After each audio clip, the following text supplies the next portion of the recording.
Madrid conference बोलते हैं। ठीक है, तो मैड्रिड कॉन्फ्रेंस के रिगार्डिंग आपको याद रखना है, टाइम पीरियड क्या था इसका, 2 to 13 दिसंबर 2019, और ये जगह स्पेन में है,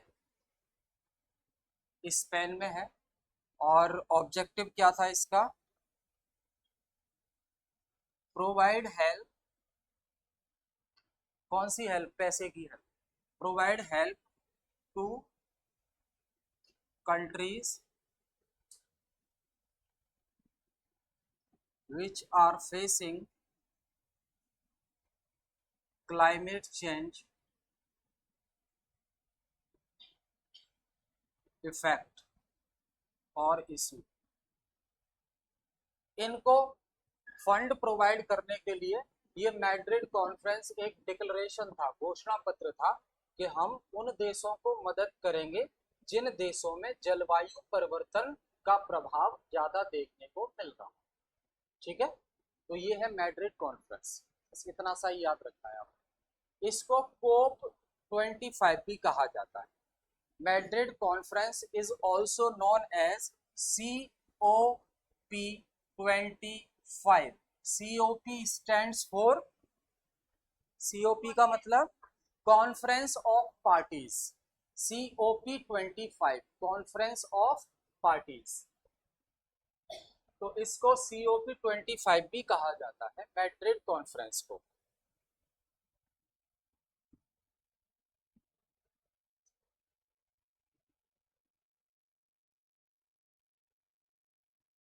लेटेस्ट जो COP हुआ है अभी कंट्री में, मतलब अभी जो लेटेस्ट COP हुआ है वो COP29 है, अजरबैजान। कहां पर हुआ है, अजरबैजान, लिख लेना। Latest COP, latest conference of party related to climate change, ये अजरबैजान में हुआ था, अजरबैजान, 11 से 12 नवंबर 2024, 11 to 12 नवंबर 2024, अजरबैजान।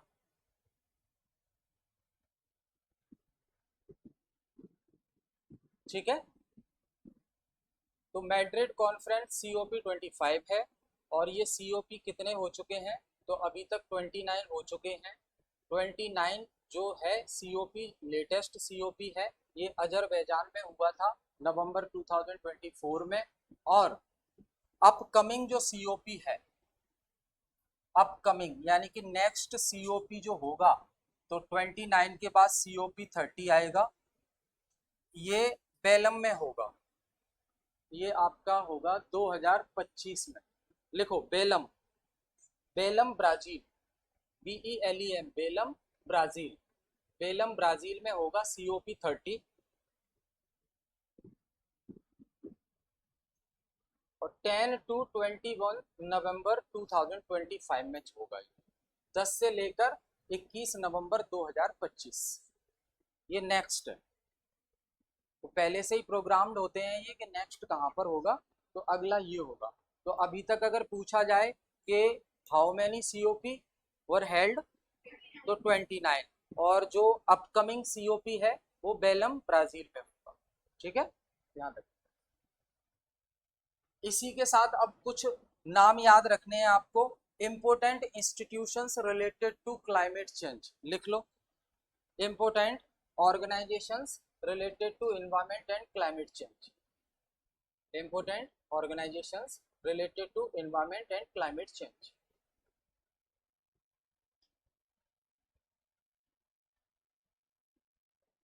पहला लिखें UNEP, UNEP United Nations environmental programme, UNEP United Nations environmental programme. Headquarter इसका लिख लें नैरोबी, केन्या, केन्या कंट्री में नैरोबी में हेडक्वार्टर है UNEP का। और ये यूनाइटेड नेशंस का ही ऑर्गन, संयुक्त राष्ट्र का ही एक अंग है, UNEP, which specially deal with environmental programmes. अगला लिखें IUCN। IUCN, बस इस टॉपिक पे आ रहे हैं हम।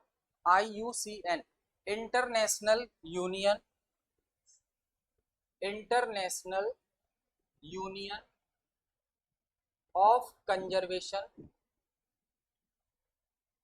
International union of conservation of nature, international union of conservation of nature, headquarter Geneva Switzerland, headquarter Geneva Switzerland,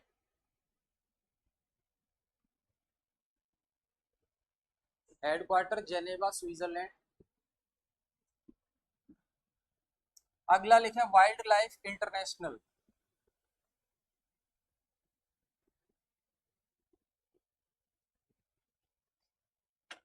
wild life के प्रोटेक्शन से रिलेटेड ये एक ऑर्गेनाइजेशन है, headquarter Switzerland. Wild life international, headquarter Switzerland, specially deal with wild life species.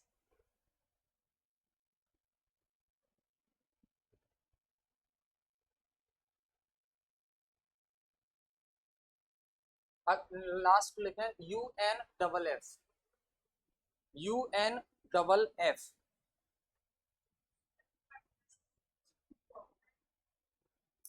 नई organisation, organisation है wild life international.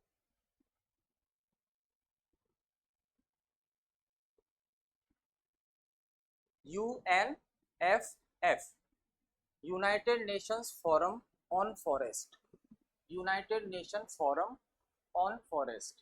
पहली class है आपकी, ठीक। अभी इस टॉपिक से समझना आप, ठीक। United nation forum on forest, headquarter New York city USA, headquarter New York city USA।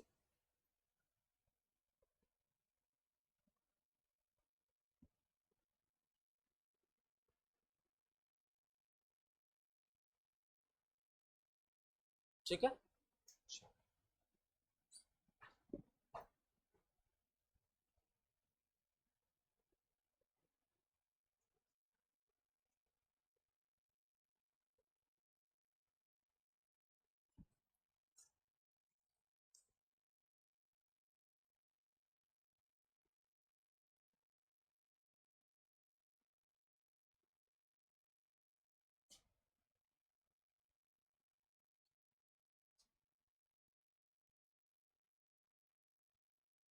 Energy resources.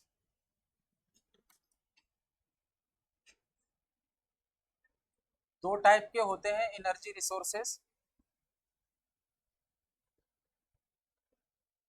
Renewable और नॉन रिन्यूएबल।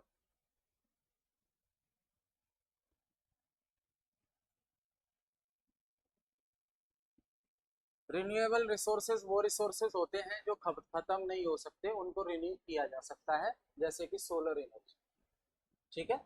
और नॉन रिन्यूएबल रिसोर्सेज वो हैं जिनका स्टोरेज अवेलेबल है, लेकिन जितना यूज करते जाओगे वो खत्म होते जाएंगे, जैसे कि कोयला, ठीक है। अब कोयले का भंडारण तो है, लेकिन यूज करते जाओगे तो कम ही होता जाएगा ना वो, और बनता है करोड़ों सालों में, बनने में तो टाइम लगता है, और खत्म करते जाओगे तो खत्म हो जाएंगे, तो उनको रिन्यू नहीं किया जा सकता, ठीक है। तो नवीनीकरण और अनवीनीकरण ये बोलते हैं इसको, जिनको द्वारा से रिन्यू किया जा सके, खत्म हो जाए फिर से रिन्यू करो, तो वो हो जाएंगे आपके रिन्यूएबल रिसोर्सेज। एग्जाम्पल लिख लो इसमें कौन कौन से रिसोर्सेज आते हैं, फिर आगे बात करेंगे हम। रिन्यूएबल रिसोर्सेज में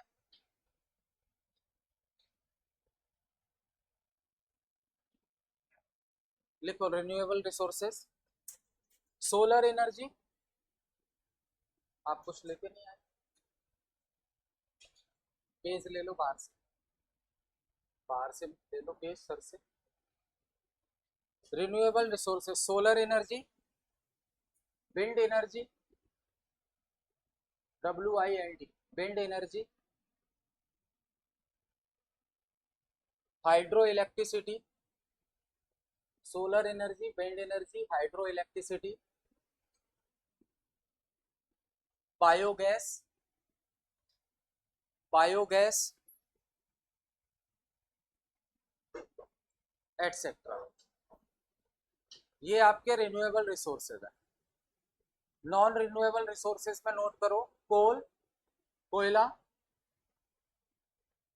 पेट्रोलियम, कोयला, petroleum, nuclear, nuclear energy, nuclear energy, natural gas etcetera.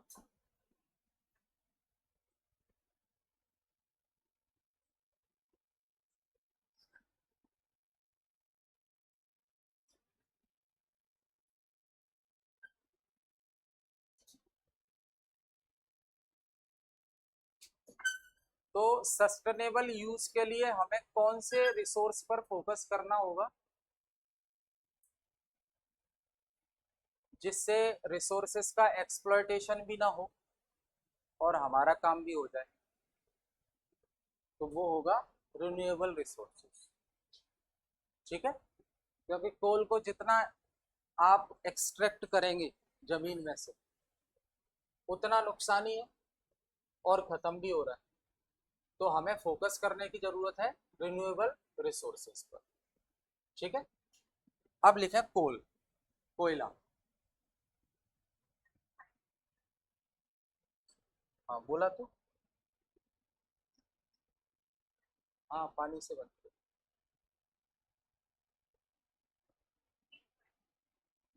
क्या? हाइडल, टाइडल, हाँ हाइडल एनर्जी, हाँ हाइड्रो है वो, हाइडल नहीं होता, टाइडल होता है। कोल,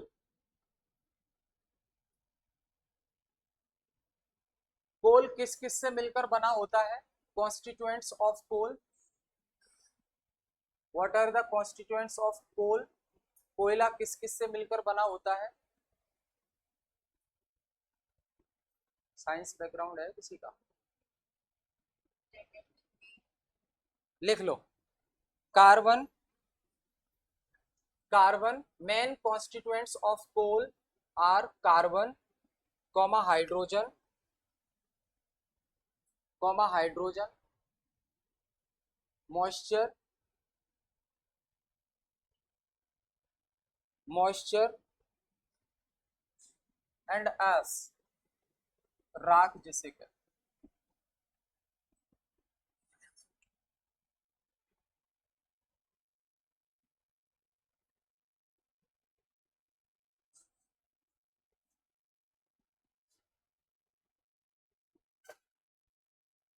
इंडिया की अगर हम बात करें तो जितनी भी एनर्जी रिक्वायरमेंट है इंडिया की, उसमें 67% एनर्जी रिक्वायरमेंट कोल ही फुलफिल करता है। लिख लो, it is a main source of energy in our country, it is a main source of energy in our country,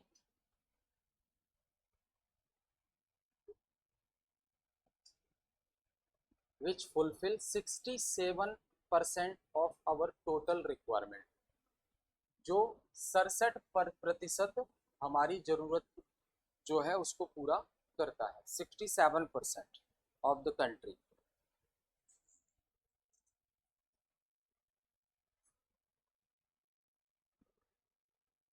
67% हमारी जो टोटल एनर्जी की रिक्वायरमेंट है वो कोल से 67% पूरी हो जाती है। लेकिन वही है, कब तक चलेगा कोल? खत्म तो होगा।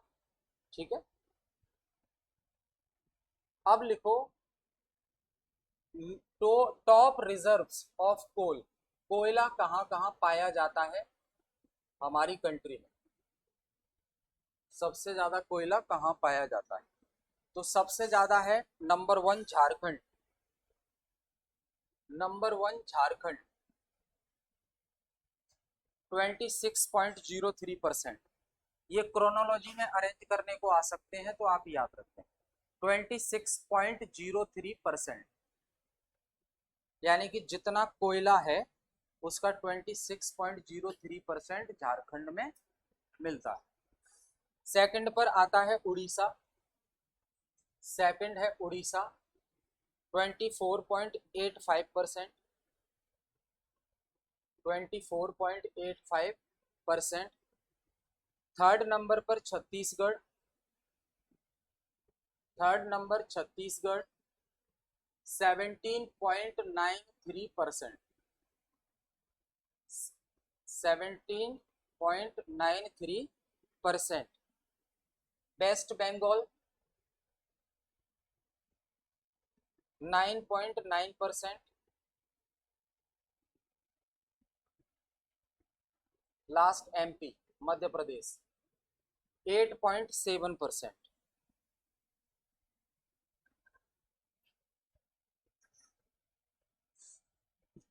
इंडिया में सबसे पहले कोल एक्सट्रैक्ट किया गया था वेस्ट बंगाल में, एक जगह है वहां पे रानीगंज, वेस्ट बंगाल में एक जगह है रानीगंज।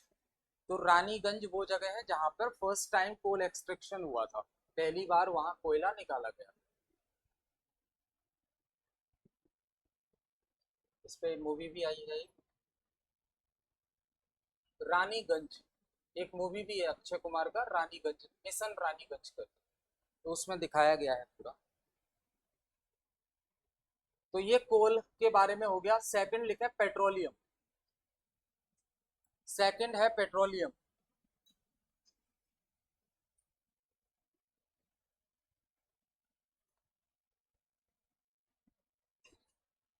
इंडिया पूरे वर्ल्ड में थर्ड लार्जेस्ट कंट्री है जो ऑयल का कंज्यूम करती है। India is the third largest country in the world to consume oil. India is the third largest oil consuming country. Petroleum के लिए गवर्नमेंट ऑफ इंडिया ने एक ऑर्गेनाइजेशन इस्टेब्लिश की थी जिसका नाम है ONGC 1956 में, तो लिख लो for petroleum. ONGC was established by Government of India in 1956. ONGC, Oil and Natural Gas Corporation. ONGC, Oil and Natural Gas Corporation, extract करने के लिए पेट्रोल के जो क्या कहेंगे उसको रिजर्व है उसका पता लगाने के लिए 1956। एक मुंबई में वो मुंबई के पास वो जगह है एक बॉम्बे हाई, बॉम्बे हाई है ना, बॉम्बे हाई जगह सुना है, वहाँ पेट्रोल एक्सट्रैक्ट किया जाता है, ONGC के प्लांट है बॉम्बे हाई। मेन रीजन लिख लो इसके, मेन क्षेत्र कौन से हैं पेट्रोलियम के। असम ऑयल रीजन सबसे पुराना oldest, Assam oil region, Assam का जो पेट्रोलियम क्षेत्र है वो सबसे पुराना है। एक जगह है असम में, अगर कोई है वहां का तो दिग्बोई, दिग्बोई जगह है ये, वहां पे है इनका सेंटर। असम में एक जगह है दिग्बोई।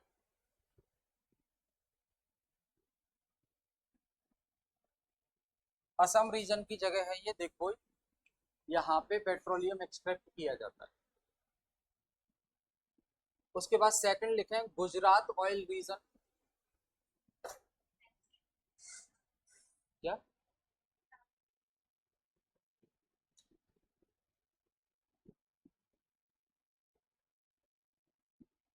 नहीं, इसकी जगह वो होगा नाहर कोटिया, एक जगह है असम में एक और नाहर कोटिया।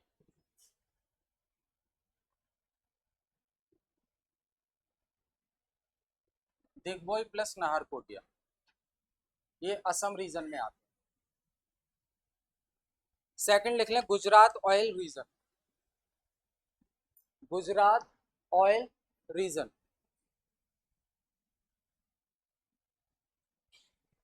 खंबात एंड अंकलेश्वर ये दो जगह हैं वहां पे।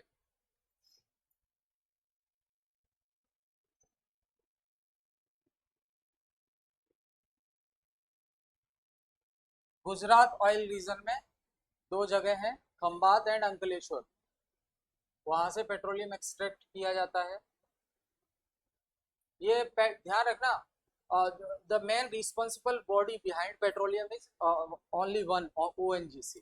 केवल एक ही ऑर्गेनाइजेशन है पेट्रोलियम से रिलेटेड जो काम करती है, वो है ओएनजीसी, भारत सरकार की कंपनी। ठीक है। कुछ काम रिलायंस अपने लेवल पे करती है, जो रिलायंस पेट्रोलियम है वो भी काम करती है, लेकिन वो गवर्नमेंट ऑफ इंडिया की अप्रूवल से, अपनी मर्जी से नहीं, ऑटोनोमस नहीं है। गवर्नमेंट ऑफ इंडिया के कुछ प्रोजेक्ट को हैंडल करती है रिलायंस पेट्रोलियम। यहाँ पे बॉम्बे हाई में भी रिलायंस पेट्रोलियम काम करती है। थर्ड वन लिखें, Mumbai high region. Mumbai high, इसको बॉम्बे हाई बोलते हैं।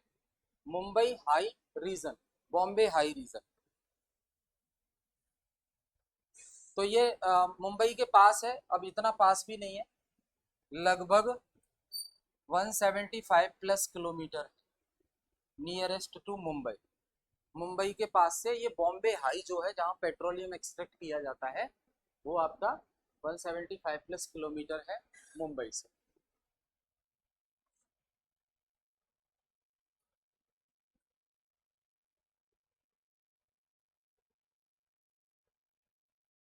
अब स्टेट का क्रोनोलॉजी लिख लो जो पेट्रोलियम में कंट्रीब्यूट करते हैं।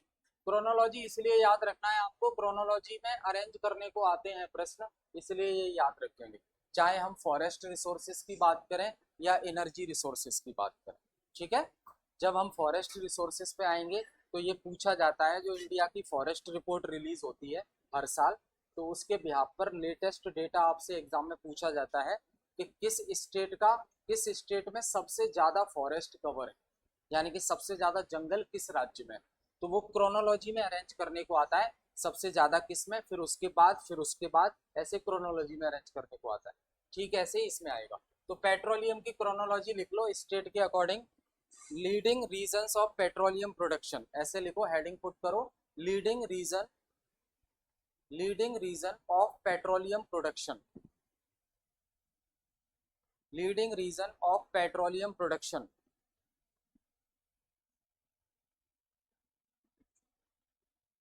तो सबसे ज्यादा जो पेट्रोलियम प्रोडक्शन में कंट्रीब्यूशन देता है एरिया, वो कोस्टल एरिया है।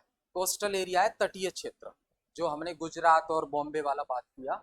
तो पहला लिखो coastal region, first one is coastal region. जो तटीय क्षेत्र है भारत का, वो सबसे ज्यादा कंट्रीब्यूट करता है पेट्रोलियम प्रोडक्शन में, और लगभग 51.15%। कोस्टल रीजन कितना कंट्रीब्यूट करता है पेट्रोलियम प्रोडक्शन में? 51.15%। Second one is Rajasthan, second one is Rajasthan 22.67%, 22.67%। और third one inside Gujarat, Gujarat के अंदर की बात है, गुजरात 12.79%, 12.79%। एंड लास्ट लिखें Assam, 11.67%।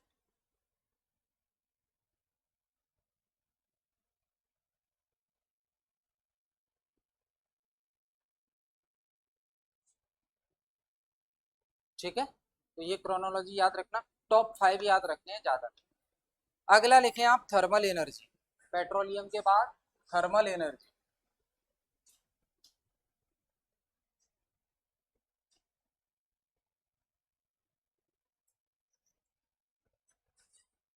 Thermal energy,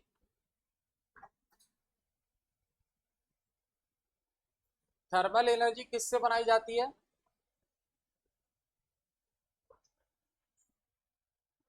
fossil fuels, कोल और पेट्रोलियम और नेचुरल गैस, लिख लो। थर्मल एनर्जी का प्रोडक्शन कैसे होता है? बाय फॉसिल फ्यूल्स, जो जीवाश्म ईंधन होते हैं, फॉसिल फ्यूल्स, कोल, पेट्रोलियम और नेचुरल गैस।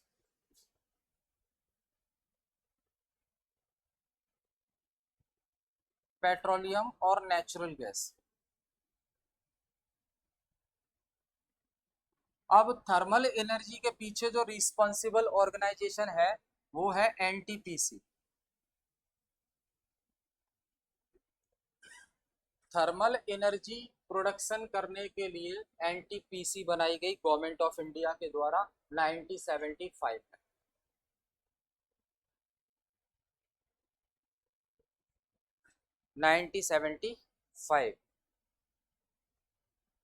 एनटीपीसी कहाँ है? यहाँ पे है दिल्ली एनसीआर में।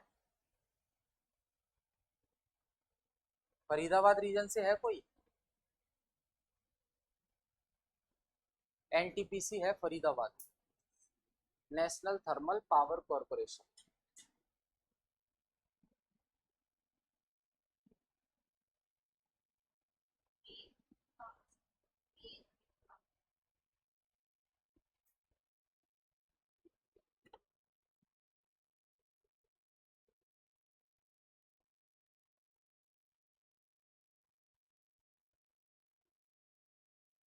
गवर्नमेंट ऑफ इंडिया ने एक प्रोग्राम लॉन्च किया है इसको लेकर, इस पे काम करने के लिए। लिखो उसको, हाइड्रोकार्बन विजन 2030।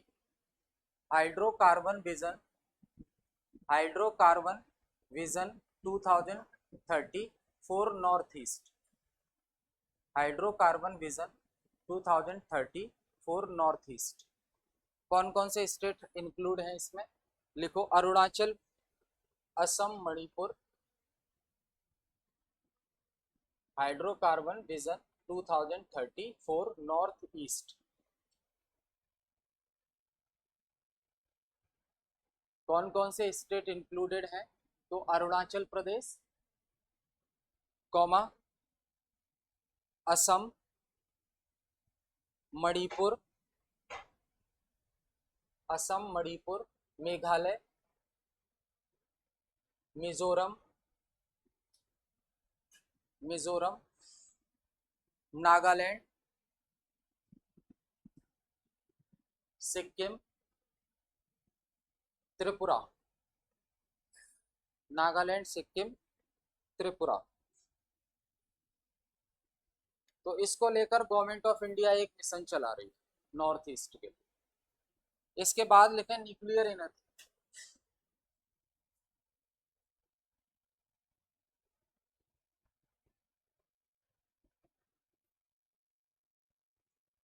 न्यूक्लियर एनर्जी, नाभिकीय ऊर्जा।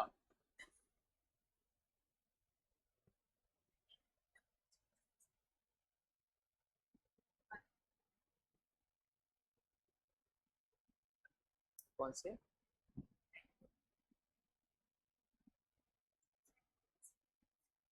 हाँ,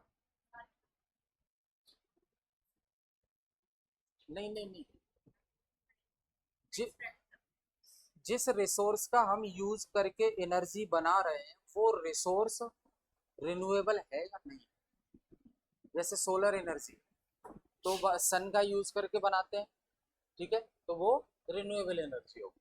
अब कोल से जो एनर्जी प्रोड्यूस होती है तो वो नॉन रिन्यूएबल में आएगी, क्योंकि कोल खत्म हो जाएगा या कम होता जाएगा, ठीक है, बढ़ेगा नहीं वो, क्योंकि उसको बनने में ही बहुत साल लगते हैं और हम यूज करते जाएंगे, तो इसलिए वो नॉन रिन्यूएबल।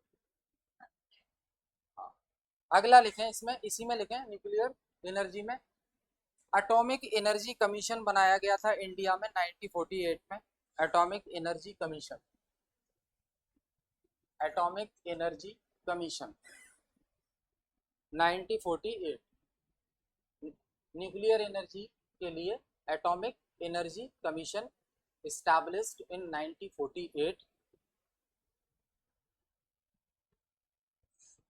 और मेन रोल जिस पर्सन का था इसको बनाने के लिए, atomic energy commission, that person was doctor Homi Jahangir Bhabha.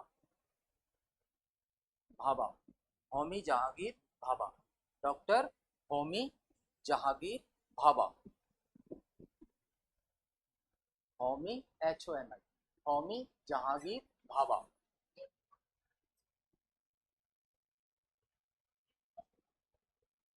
इसमें देखो, न्यूक्लियर एनर्जी और न्यूक्लियर पावर के लिए हमें यूरेनियम की जरूरत होती है।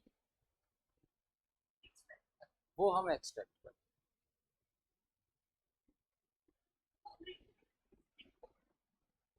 इसमें एक्चुअली में जो ये बिल्कुल रेयर वो है, क्या कहेंगे, यूरेनियम रेयर रिसोर्स है, बहुत कम मात्रा में मिलता है। न्यूक्लियर बॉम्ब बनाए जाते हैं ना, उसमें ये यूरेनियम यूज होता है। इंडिया में ज्यादातर अभी तक जो देखा गया है वो दो जगह पता लगा है, शायद मैंने लास्ट क्लास में भी आपको बताया था। एक तो झारखंड की जगह है, झारखंड में कुछ एक गांव का नाम है, उसको यूरेनियम विलेज बोलते हैं। उस पर एक डॉक्यूमेंट्री भी आई है, आप कब फ्री मिल टाइम हो तो सर्च करना एक बार, बहुत अच्छी डॉक्यूमेंट्री है। उस गांव का नाम भूल रहा हूँ मैं, झारखंड का गांव है। आप अगर सर्च में ये भी लिखेंगे ना, the uranium village of India, तो वो झारखंड का गांव गांव आ जाएगा, अजीब सा नाम है उसका। तो पहले ये इंदिरा गांधी के टाइम पर वही एक्सट्रैक्ट हुआ था। और आपका ये यूरेनियम कॉरपोरेशन ऑफ इंडिया, हाँ, यूरेनियम कॉरपोरेशन ऑफ इंडिया भी बनाई गई थी उस समय, जिसका काम था यूरेनियम को एक्सट्रैक्ट करने का। लेकिन क्या होता है, यूरेनियम जब एक्सट्रैक्ट किया जाता है, जमीन से निकाला जाता है, तो उसके साथ साथ ना रेडियो एक्टिव बहुत रिलीज होते हैं। कौन सा है? हाँ, जादूगुड़ा। हाँ ठीक है ठीक है, ये है गांव झारखंड का, जादूगुड़ा। जादूगुड़ा विलेज झारखंड, ये यूरेनियम विलेज टाइटल है इस गांव का। और गांव वाले इसे छोड़कर गए नहीं है वो, इसलिए उसका परिणाम भुगत रहे हैं वो।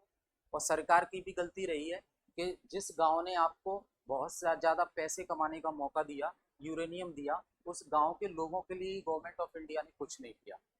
आ, आ, अभी भी यहाँ पर जो है डिसेबल बच्चे पैदा होते हैं, डिसेबल बच्चे पैदा होते हैं। और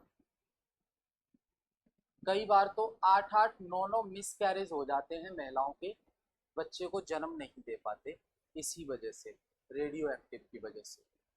कैंसर, पानी भरा हुआ है, पानी, मिट्टी, पेड़ पौधे, सब में वही यूरेनियम।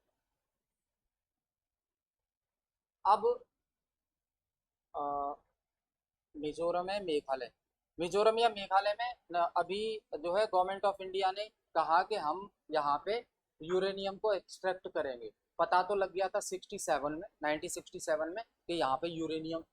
लेकिन वहाँ के गांव वाले जो हैं, सरकार को अलाउ नहीं कर रहे हैं कि वो वहाँ पे यूरेनियम एक्सट्रैक्ट करें। क्यों? क्योंकि वो भी ये डॉक्यूमेंट्री देख चुके हैं, वो भी ये डॉक्यूमेंट्री देख चुके हैं। उन्हें पता है कि अगर हमने अलाउ किया तो हम हमारा रिजल्ट भी यही होगा। अब उनके झारखंड में इस गांव के पास पावर नहीं थी कि सरकार को रोक सके, लेकिन उनके पास पावर है, वो सेंट्रल गवर्नमेंट को भी रोक सकते हैं। कारण 11th schedule of Indian constitution. जैसे हमारे यहाँ दिल्ली में एमसीडी के इलेक्शन होते हैं, लोकल गवर्नमेंट को संभालने के लिए एमसीडी होती है। नॉर्थ ईस्ट में जो राज्य हैं, वहाँ पे लोकल गवर्नमेंट इम्प्लीमेंट नहीं हुई है हर जगह। तो वहाँ की जो लोकल रीजनल काउंसिल हैं, जैसे नागा काउंसिल, खासी काउंसिल, ऐसे गोरखा काउंसिल, ये बनी हुई है वहाँ की, तो लोकल गवर्नमेंट को वही लीड करते हैं। और उनको ये ऑटोनॉमी है कि लैंड से रिलेटेड डिसीजन वो खुद ले सकते हैं, सेंट्रल गवर्नमेंट उसमें इंटरफेयर नहीं करेगी। तो ये पावर उनको कॉन्स्टिट्यूशन ने दे रखी है, इसलिए वो रोक सकते हैं। तो जब भी सरकार जाती है तो वहां के लोग बोल देते हैं, आ जाओ हमारे पास ब्रह्मास्त्र है, हम रोक देंगे आपको, आप कुछ नहीं कर पाओगे। करना भी पड़ेगा तो इंडियन कॉन्स्टिट्यूशन में अमेंडमेंट करना पड़ेगा, वो अमेंडमेंट के लिए पार्लियामेंट में बिल पास करवाना पड़ेगा। और बिल पास कैसे हो जाएगा जब अपोजिशन भी तो बैठा है, समझ रहे हैं? 200 प्लस सीट लेकर अपोजिशन भी बैठा है, वो क्यों वोट देगा सपोर्ट करने पे? उसे तो लोगों की भावनाओं के साथ कनेक्ट होना है ना, वोट चाहिए आगे, तो वो तो विरोध करेगा, नहीं नहीं हम नॉर्थ ईस्ट के लोगों के साथ हैं, राहुल गांधी खासकर।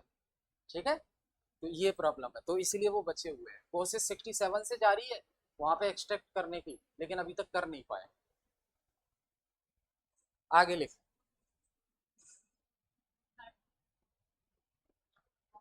किसका? क्या नाम था? क्या पूछ रहे हो? हाँ, इसके लिए बैकग्राउंड में यूरेनियम कॉरपोरेशन ऑफ इंडिया है, uranium corporation of India limited, UCIL, वो काम कर रही है। Uranium corporation of India limited, UCIL काम कर रही है।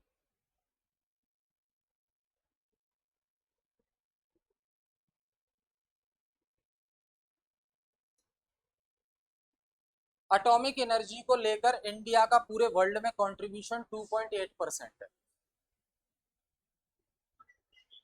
India's contribution in atomic energy 2.8%।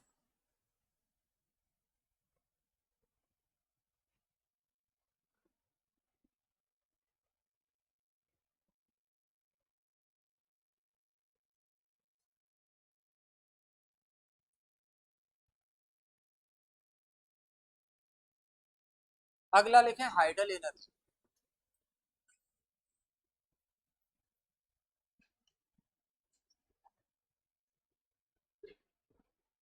वही हाइड्रो इलेक्ट्रिसिटी, कंफ्यूज मत होना। हाइडल एनर्जी मतलब हाइड्रो इलेक्ट्रिसिटी।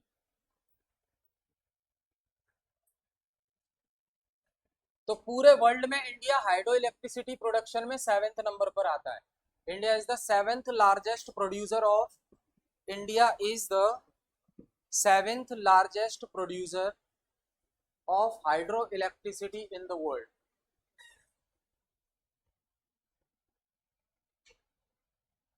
क्या ये renewable hydro electricity in the world. इसके लिए रिस्पॉन्सिबल ऑर्गेनाइजेशन है NHPC, NHPC, national hydro electricity plant corporation, NHPC. ये भी 1975 में ही बनी, एनएचपीसी 1975, ये भी फरीदाबाद में है एनएचपीसी।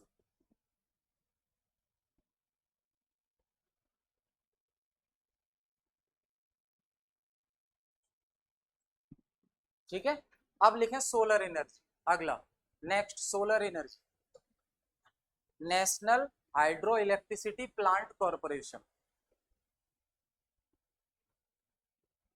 और प्लांट की जगह पावर भी बोलते हैं, है ना, तो national hydro electricity power corporation या plant corporation.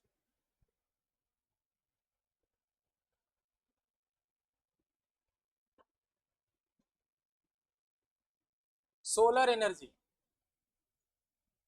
Sun is the source of solar energy on the earth. पृथ्वी पर सोलर एनर्जी का जो सोर्स है वो सन है। Sun is the main source of solar energy on the अर्थ।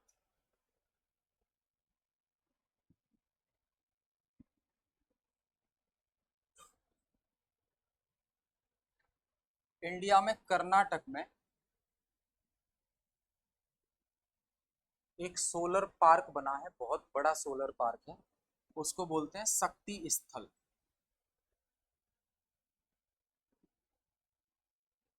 शक्ति स्थल सोलर पार्क, सबसे बड़ा सोलर पार्क है सोलर एनर्जी प्रोडक्शन के लिए। सोलर एनर्जी प्रोडक्शन के लिए कर्नाटका में सबसे बड़ा सोलर पार्क है, उस सोलर पार्क का नाम है शक्ति स्थल सोलर पार्क। इंडिया में ही सबसे बड़ा नहीं है, वर्ल्ड में सबसे बड़ा। शक्ति स्थल is the largest solar park in the world situated in Karnataka, Karnataka में उपस्थित है।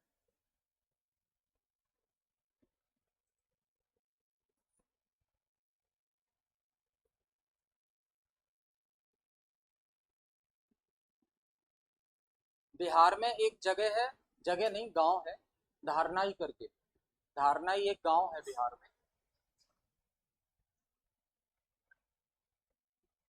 धारनाई विलेज इन बिहार। ये इंडिया का फर्स्ट सोलर विलेज है, India's first solar village.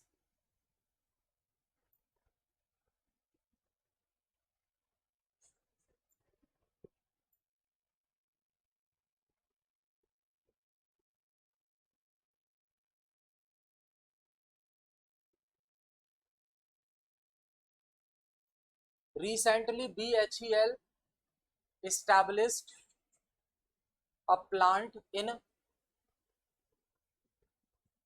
recently BHEL company है. रिसेंटली BHEL का फुल फॉर्म है Bharat heavy electrical limited. Bharat heavy electrical limited, Bhopal में हेडक्वार्टर है इसका. रिसेंटली BHEL established, हाँ हैवी है. Recently BHEL established a largest plant in Lakshadweep. Lakshadweep में उसने एक बड़ा प्लांट लगाया है सोलर एनर्जी के.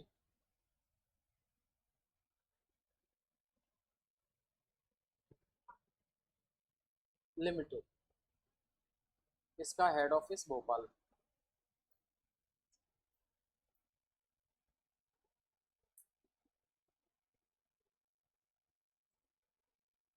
इंडिया में सोलर एनर्जी को प्रमोट करने के लिए सोलर मिशन की शुरुआत हुई तो 2010, हाँ 11th of January 2010 India started national solar mission NSM.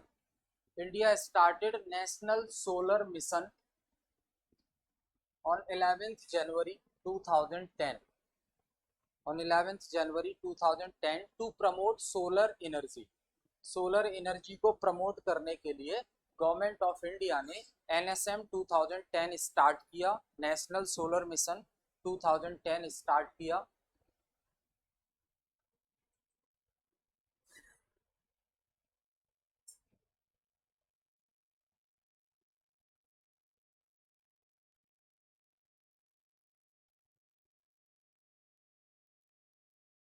अब लिखा top 5 state with solar energy. Top 5 states with solar energy.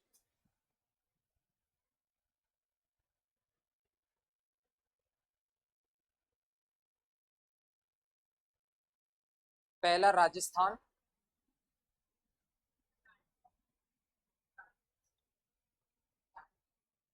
इसमें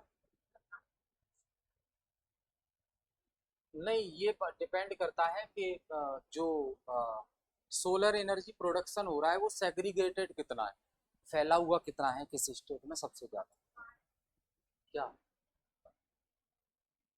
सोलर एनर्जी प्रोडक्शन में हम बात कर रहे हैं, ठीक है. और अगर आपसे पूरे वर्ल्ड में पूछा जाए तो सबसे बड़ा सोलर प्लांट वहां पे स्टेब्लिश किया गया है, लेकिन उसकी कैपेसिटी अभी इतनी नहीं है, कैपेसिटी धीरे धीरे इंक्रीज हो रही है. जो प्लांट है ना, ऐसा नहीं है कि आज प्लांट लगाया और उसकी कैपेसिटी बिल्डअप हो गई है. जितना उनको प्रोडक्शन करना है उसकी कैपेसिटी धीरे धीरे बिल्डअप हो रही है. लेकिन जो एम था गवर्नमेंट ऑफ इंडिया का वो है कि ये वर्ल्ड वर्ल्ड का सबसे बड़ा सोलर प्लांट है. उतने ही इक्विपमेंट और जो रिसोर्सेज, मैन पावर या मशीनरी जितनी भी चाहिए थी वो सबसे जो लेस कर दिया है वो, और वो सबसे वर्ल्ड का नंबर 1 सबसे बड़ा लार्जेस्ट सोलर प्लांट है, जो जिसका मकसद क्या है, ऑब्जेक्टिव क्या है कि फ्यूचर में ये सबसे ज्यादा सोलर एनर्जी प्रोड्यूस करे. ठीक है. टॉप स्टेट में लिख लो रैंकिंग में राजस्थान, राजस्थान,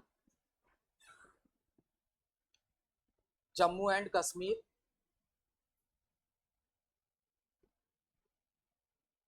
महाराष्ट्र, मध्य प्रदेश और आंध्र प्रदेश.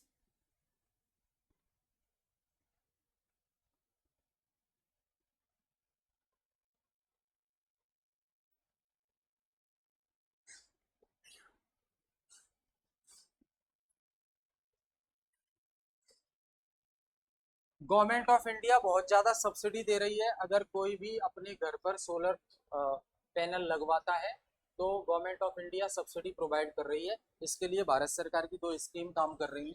एक है पीएम कुसुम, पीएम कुसुम स्कीम, और दूसरी है पीएम सौभाग्य स्कीम.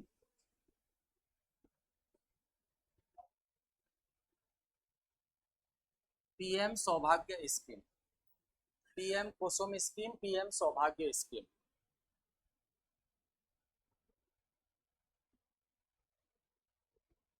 कुसुम का फुल फॉर्म लिख लो। कुसुम किसान ऊर्जा सुरक्षा। कुसुम स्टैंड्स फॉर किसान ऊर्जा सुरक्षा एवं एवं उत्थान महाअभियान।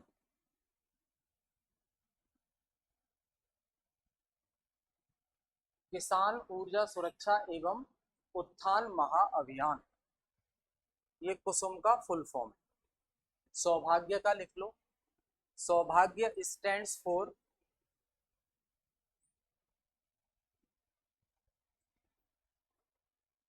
सहज बिजली। सहज बिजली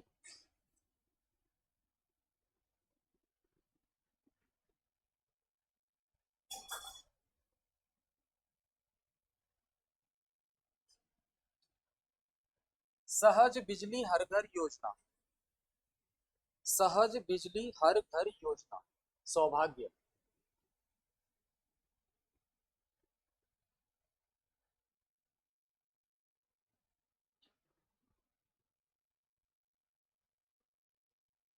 ठीक है, अगला लिखा है विंड एनर्जी, पवन ऊर्जा।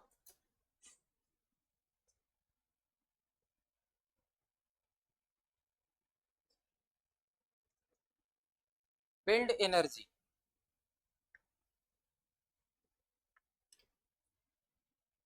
पूरे वर्ल्ड में अगर हम देखें तो सबसे पहले नीदरलैंड वो कंट्री है जहां पर विंड एनर्जी को लेकर प्लांट एस्टेब्लिश किया गया था। World's first country established wind energy plant is Netherlands।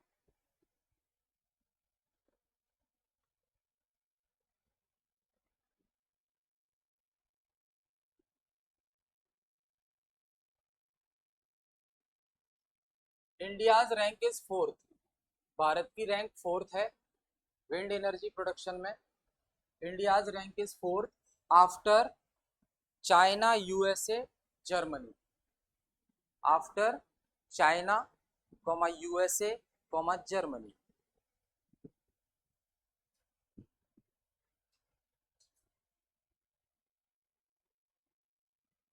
ठीक है, और यहाँ इन दो कंट्री में कंफ्यूजन है कौन कितना प्रोडक्शन कर रहा है, यूएसए और चाइना।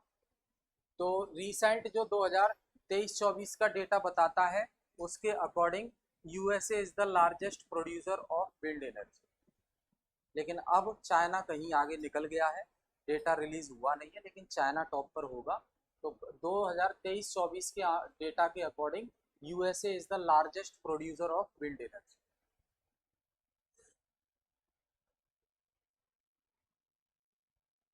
अब लिखो top 5 states in wind power.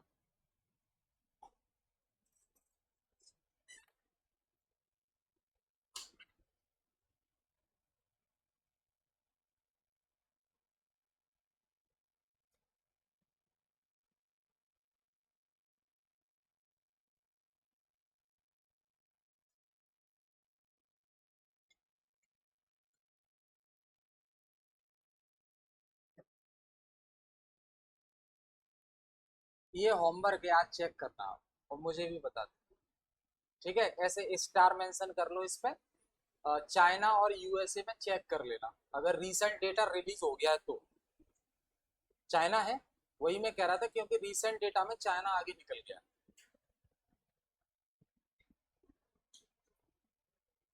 कब की रिपोर्ट है, ईयर कुछ दिखा रहा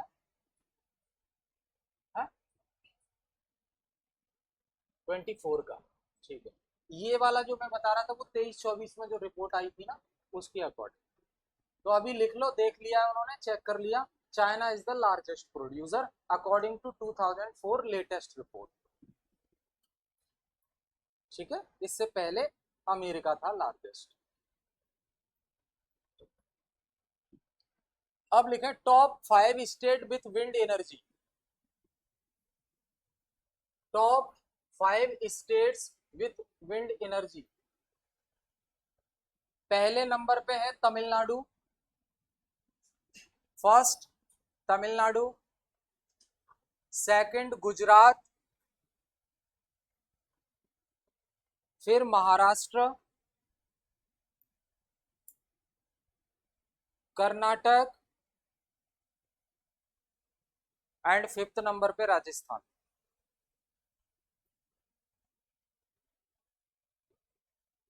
राजस्थान में स्पेस बहुत है, उसे तो टॉप पे होना चाहिए।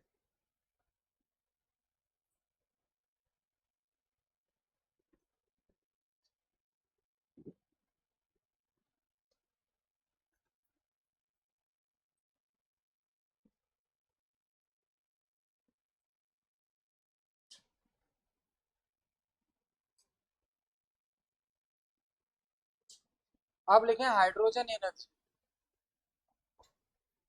जो दिल्ली में आजकल बसेस चल रही हैं। Hydrogen energy.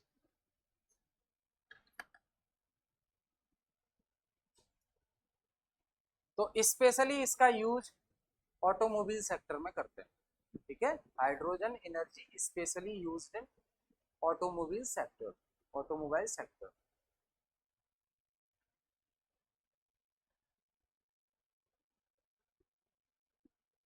Hydrogen energy build कौन,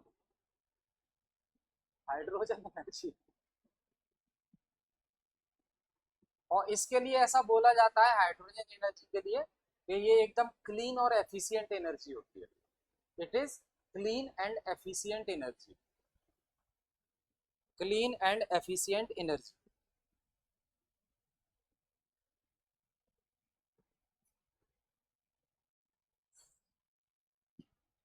जो हमारा एक सेंट्रल यूनिवर्सिटी है बीएचयू,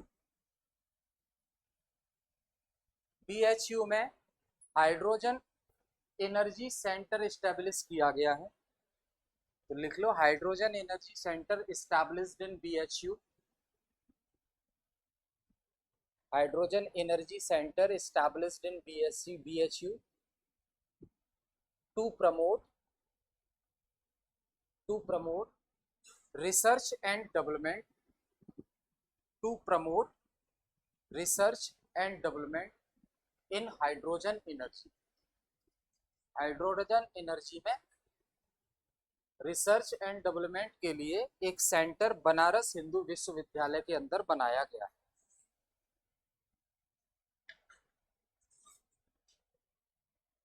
इंडिया में दिल्ली फर्स्ट सिटी है, या स्टेट बोलो या यूटी बोलो, जिसने hydrogen buses launch. Delhi is the first city to launch hydrogen buses in India. Bharat में दिल्ली पहला शहर है जिसने हाइड्रोजन बस स्टार्ट कर दी।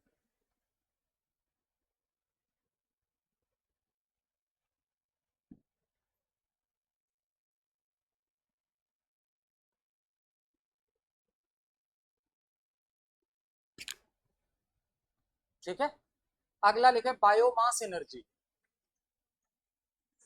बायोमास एनर्जी,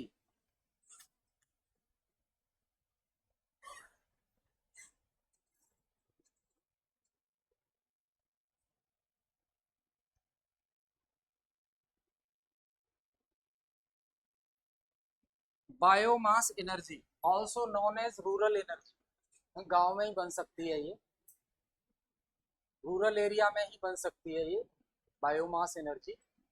मेन सोर्स लिख लो कैसे बनती है, मेन सोर्सेस ऑफ बायोमास। तो गार्बेज ऑफ म्यूनिसिपैलिटीज, नगर निगम का जो कचरा और गार्बेज होता है, garbage of municipalities, remainings of agriculture, जो कृषि करने के बाद जो चीजें बच जाती हैं उनका भी इस्तेमाल होता है, remains of agriculture and forest produce. Forest में भी बहुत सारा कचरा होता है, पानी बरस जाता है, मिट्टी में मिल जाता है, वो गार्बेज टाइप का बन जाता है, तो उसका यूज भी किया जाता है बायोमास एनर्जी बनाने के लिए। और किचन से भी बहुत कचरा निकलता है, वो भी यूज होता है बायोमास एनर्जी।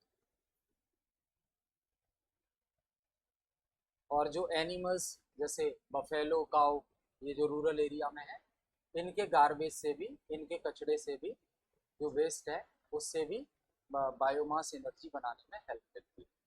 ये मेन सोर्स हो गए। इसलिए क्योंकि इसके जो सोर्सेज ऑफ प्रोडक्शन है, यानी कि किसका यूज करके बायोमास एनर्जी को प्रोड्यूस किया जाता है, तो वो main source mostly rural area में पाए जाते हैं। इसलिए बायोमास एनर्जी को रूरल एनर्जी बोलते हैं। बहुत सारे गांव हैं जो घर पे ही बायोमास एनर्जी डेवलप करते हैं और उसका यूज भी करते हैं। जो घर है उससे थोड़ा सा दूर खेतों में जाके और वहां पे पूरा छोटा सा प्लांट एस्टेब्लिश कर रखा है और उसका यूज करते हैं बायोमास एनर्जी।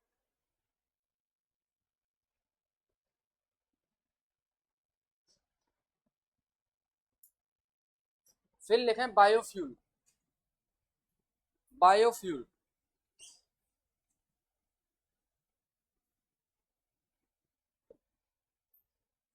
Biofuel energy. इसका एग्जांपल आपने न्यूज में सुना होगा, आजकल बड़ा चल रहा है 2-3 साल से, एथेनॉल। एथेनॉल वही है इसका एग्जांपल। एथेनॉल जो शुगर कैन से बनाया जाता है, गन्ना। Ethanol from sugar cane comma wheat and corn, गेहूं और मक्का। एथेनॉल कहाँ से बनता है? Sugar cane comma wheat and corn, Mecca.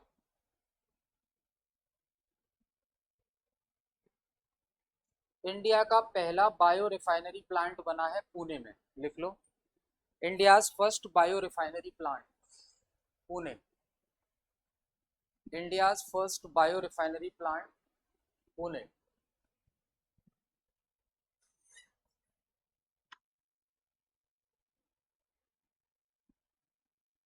India में एनर्जी कंजर्वेशन डे सेलिब्रेट कब करते हैं? पुणे, पुणे। इंडिया में 14 दिसंबर को, 14 दिसंबर को क्या सेलिब्रेट किया जाता है? एनर्जी कंजर्वेशन डे, ऊर्जा संरक्षण दिवस, एनर्जी कंजर्वेशन डे 14 दिसंबर को।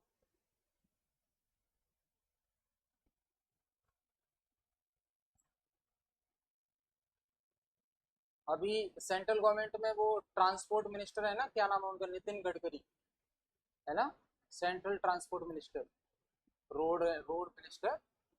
तो उनका लड़के पर अभी थोड़ा सा इशू हो गया था इसी एथेनॉल को लेकर, क्योंकि इन्होंने प्रमोट किया था, ट्रांसपोर्ट मिनिस्टर है ये, इन्होंने प्रमोट किया कि सभी जो बसेज हैं वो जो है क्लीन एंड एफिशिएंट एनर्जी पे काम करें, एथेनॉल, हाइड्रोजन। अब इसी चीज को लेकर नितिन गडकरी का लड़का जो है बहुत बड़ी कंपनी चलाता है, तो वो सप्लाई दे रहा था। तो विवाद में इसलिए आ गए कि कहीं नितिन गडकरी ने ये सारी चीजें इसलिए तो नहीं की जिससे इनके बेटे का धंधा चल सके। तो इसमें थोड़ा सा भी विवाद हुआ था, कई 7-8 दिन तक ये न्यूज चली थी। तो नितिन गडकरी फिर सामने आए, बोले अरे उसके अंदर दिमाग है तभी तो काम कर रहा है, आप करो ना। आपको किसने रोका है? या भारत सरकार आपको रोक रही है? फंड प्रोवाइड कराएगी बैंक, आप बिजनेस स्टार्ट करो। उसका तो शुरुआत से ही काम चल रहा है ये। अब लिखे आप फॉरेस्ट रिसोर्स। ये अभी जो हमने डिस्कस किए ये एनर्जी रिसोर्स थे। अब लिखे फॉरेस्ट रिसोर्स, वन संसाधन।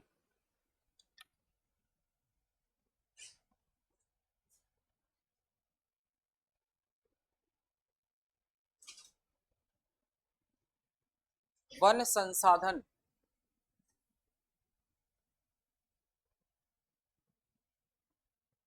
हमारे देश में जो जमीन है, लैंड वाला पार्ट, उस लैंड वाले पार्ट पर कितने फॉरेस्ट कवर हैं, कितने एरिया में फॉरेस्ट कवर है? तो अराउंड 24.62% एरिया फॉरेस्ट कवर, यानी कि जितनी जमीन है ना उसका 24.62% एरिया फॉरेस्ट कवर है, यानी कि वहां पे फॉरेस्ट है, जंगल है। हमारी जो कंट्री है उसका जो टोटल लैंड है उसका 24.62% जमीन पर सिर्फ और सिर्फ जंगल है। देख लो। हाँ, वो अपडेट होगा ना तो रिपोर्ट आएगी। ठीक है, तो अराउंड आप 25% बोल सकते हैं कि जो टोटल लैंड है भारत की उस पर फॉरेस्ट कवर कितना है, around 25%।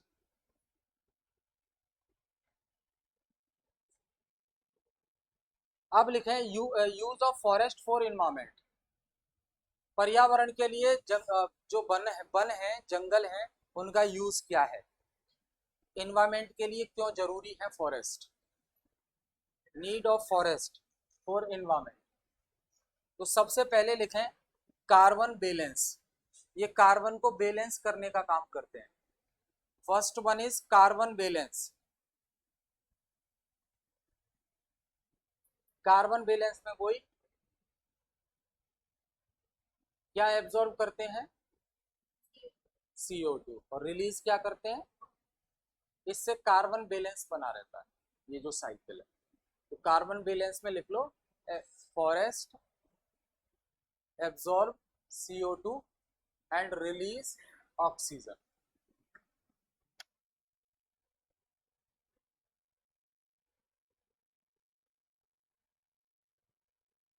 Second point, soil erosion, मिट्टी के बहाव को रोकते हैं। सॉइल इरोजन,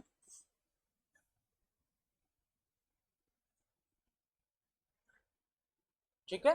तो अगर ये जमीन है, यहाँ पर एक ट्री है, पेड़ है, तो उसकी जो रूट्स है, जड़ें, वो मिट्टी को बाइंड करके रखेंगी, होल्ड करके रखेंगी, उस मिट्टी को बहने नहीं देंगी। तो इससे क्या है, सॉइल इरोजन पे कंट्रोल होता है। ठीक है, सॉइल जो है डिग्रेड नहीं हो पाता, सॉइल इरोज नहीं हो पाता है, बहकर नहीं जा पाता। इससे बहुत सारे फायदे हैं। जब हम एग्रीकल्चर में देखते हैं तो जो फर्टाइल वाला लेयर है मिट्टी का, वो पानी के साथ बह जाता है अगर दूर दूर तक पेड़ नहीं होंगे तो। ठीक है, तो सॉइल इरोजन को रोकता है फॉरेस्ट। अगला लिखें क्लाइमेट चेंज, क्लाइमेट चेंज में हेल्प करते हैं फॉरेस्ट, क्लाइमेट चेंज में हेल्प करते हैं फॉरेस्ट।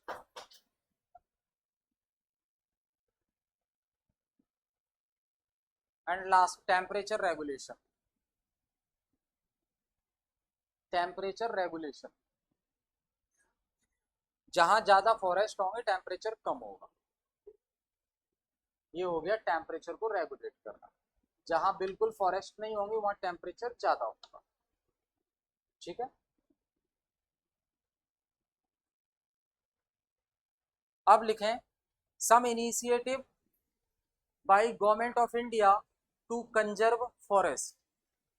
भारत में वनों के संरक्षण के लिए किए गए प्रयास। Some initiatives by government of India to conserve forest.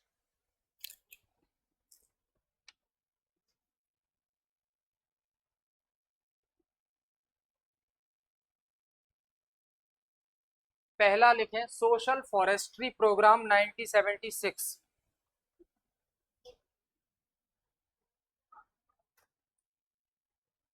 Social forestry programme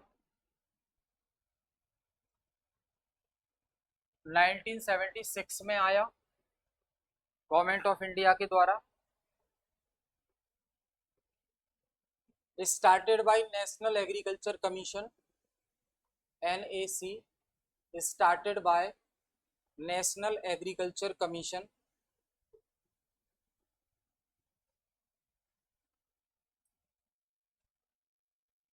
मकसद क्या था, तो जितना भी अनयूज्ड लैंड है, यानी कि ऐसी जमीन जिसका कोई उपयोग नहीं हो रहा है, अनयूज्ड लैंड पर एफोरेस्टेशन करना, यानी कि पेड़ लगाना।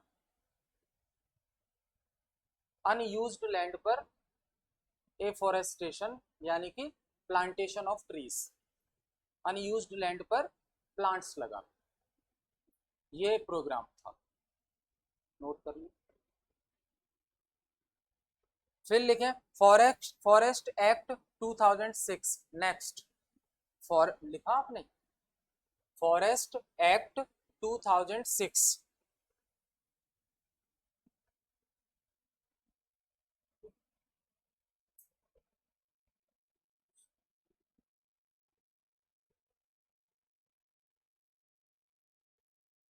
इसका उद्देश्य है to strengthen the economic condition, to strengthen the economic condition,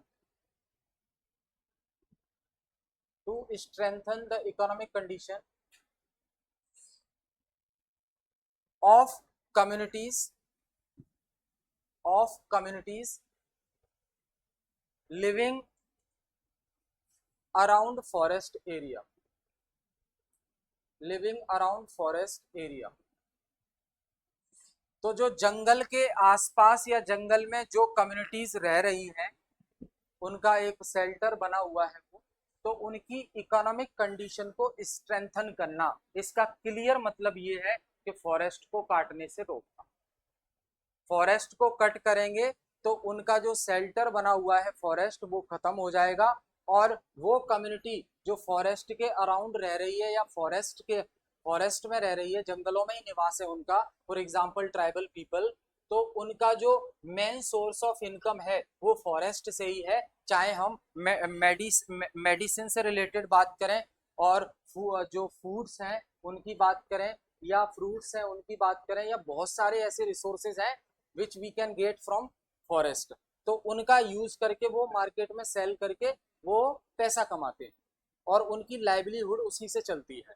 तो इसका उद्देश्य ये था कि फॉरेस्ट को कंजर्व करना है, और फॉरेस्ट में जो लोग रह रहे हैं या उसके आसपास रह रहे हैं, जो डायरेक्टली इनडायरेक्टली डिपेंडेंट हैं फॉरेस्ट पर अपने सर्वाइवल के लिए, उनको हमें प्रोटेक्ट करना है, उस कम्युनिटीज को प्रोटेक्ट करना है। तो सीधा सीधा इशारा ट्राइबल पीपल की तरफ था। ठीक है, गवर्नमेंट ऑफ इंडिया ऐसा काम करते आई है। अगर नहीं करेगी तो आप फिर छत्तीसगढ़ सुकमा, जो सुकमा वाला अटैक हुआ था, है ना, जो इंडियन सोल्जर पर, वहां के जो लोग हैं नक्सलाइट एरिया, तो वो क्यों परेशान है? क्योंकि गवर्नमेंट ऑफ इंडिया ना फॉरेस्ट एरिया में बहुत सारे मेजर प्रोजेक्ट स्टार्ट करने जा रही है। उससे क्या होगा, उन पर इफेक्ट पड़ता है। वो कहते हैं कि ये जल जंगल जमीन, जल जंगल और जमीन, ये हमारा पुश्तैनी है, पूर्वजों का है। आप सरकार कौन होते हो हमसे ये छीनने वाला? तो इसलिए वो विरोध करते हैं गवर्नमेंट ऑफ इंडिया का, सरकार का ही विरोध करते हैं। बाकी कोई प्राइवेट लोग हैं ना जो बिजनेस कर रहे हैं और बाई रोड फॉरेस्ट एरिया में से निकल के जा रहे हैं, उनके व्हीकल ट्रक वगैरह जा रहे हैं, उनको नुकसान नहीं पहुंचाते। पर नुकसान नहीं पहुंचाते उसका एक और कारण है, उनसे वसूली चलती है उनको। तो ये सारी चीजें हैं। तो गवर्नमेंट ऑफ इंडिया ने ये इनिशिएटिव लेकर आए थे, जिससे जो कम्युनिटी सर्वाइवल के लिए, लाइवलीहुड के लिए फॉरेस्ट एरिया पर डिपेंडेंट है, फॉरेस्ट पर डिपेंडेंट है, उनकी इकोनॉमिक कंडीशन को स्ट्रेंथन किया जा सके। तो दो काम हो रहे हैं, एक तो वो भी खुश और जंगल भी कटने से बचे। ठीक है, पर सरकार वही है, देखो भारत सरकार पहले है, उस टाइम पे भी गवर्नमेंट ऑफ इंडिया ने इनिशिएटिव लिए। आज भी बहुत से लोगों सुनने में आता होगा कि इन्वायरमेंट मिनिस्टर ने और जो है क्लीन चिट दे दी है कि आप you can start your own plants, है ना, बाई कटिंग ट्री, पेड़ों को काट के और जगह खाली कर लो, स्पेस हो जाएगा, वहां अपना प्लांट लगा लो। तो अब कहाँ चली गई आपकी सोच फॉरेस्ट को लेकर? अभी भी तो आप अलाउ कर रहे हो ना, इतने सारे पेड़ काट दिए। कौन सी जगह थी, तेलंगाना थी क्या थी, जो अभी विवाद हुआ था, फॉरेस्ट कट कर रहे थे वहां। तो भी अब रोक दिया गया है शायद, अब रोक दिया, शुरू में तो कर दिया था। तो देखा नहीं था कितने जो एनिमल्स वगैरह इधर उधर भाग रहे थे जब वो काट दिए थे पेड़। हाँ, ये कह दिया था कि जितने काटो पेड़ उतने लगा देना। अब भैया जब लगाएंगे तो वो कितने बड़े होंगे, वो कब होंगे वो? आप पूरे कंप्लीट पेड़ को काटने का ऑर्डर दे रहे हो और कह रहे हो इनकी जगह दूसरे लगा देना। अब वो छोटे छोटे लगाएंगे, वो कब बड़े होंगे? जब बड़े होंगे तब सेकंड ऑर्डर फिर आ जाएगा आपका, अब इनको काट दो फिर नहीं लगा देना। आगे लिखें, national forest commission 2006, national forest commission 2006, national forest commission 2006।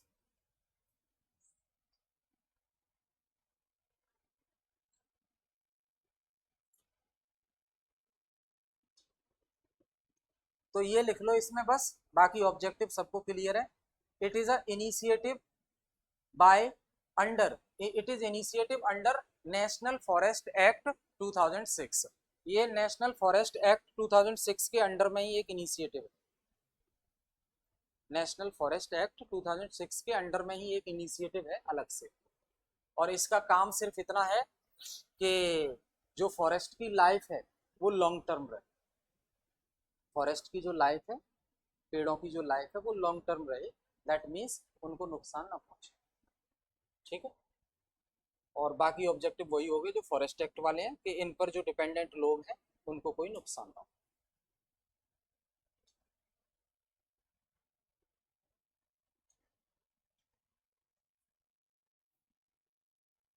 अब लिखें सम फॉरेस्ट मूवमेंट्स, कुछ जंगल को बचाने के लिए आंदोलन भी हुए थे भारत में।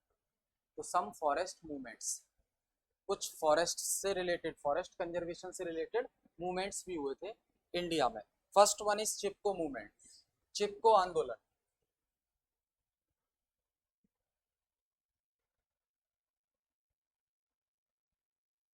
चिपको मूवमेंट 1973,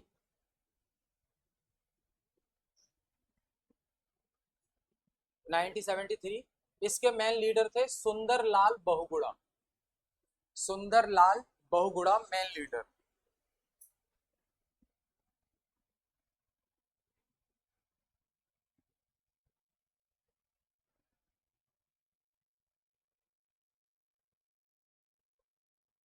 उत्तराखंड, सुंदरलाल बहुगुणा उत्तराखंड।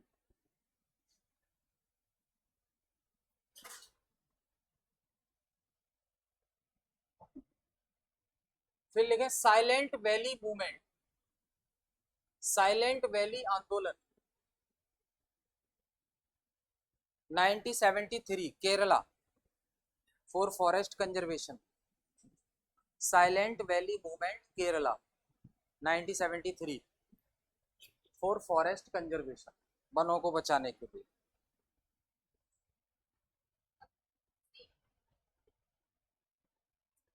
एक और लिखो एपिको मूवमेंट,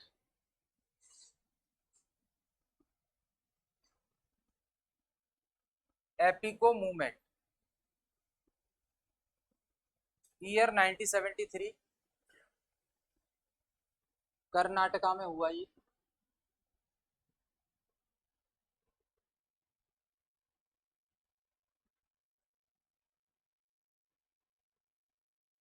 अगला लिखें नर्मदा बचाओ आंदोलन 1985।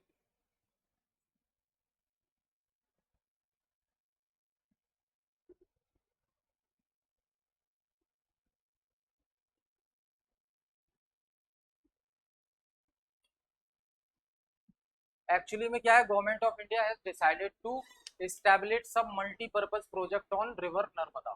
तो उसका विरोध करने के लिए नर्मदा बचाओ आंदोलन शुरू किया था भारत सरकार। नर्मदा रिवर पर कुछ बहुउद्देशीय परियोजनाएं, मल्टीपर्पज प्रोजेक्ट शुरू करने जा रही थी।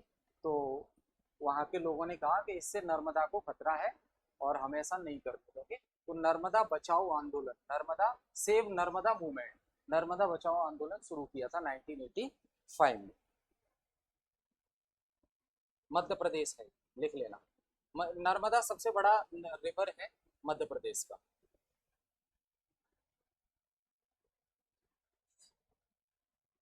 क्या? हाँ, मतलब जितने प्रोजेक्ट स्टार्ट करने थे उतने नहीं किए थे।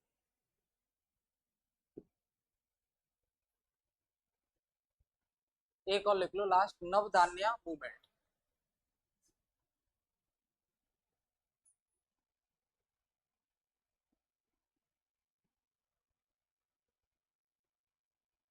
नवधान्या मूवमेंट 1987, 1987।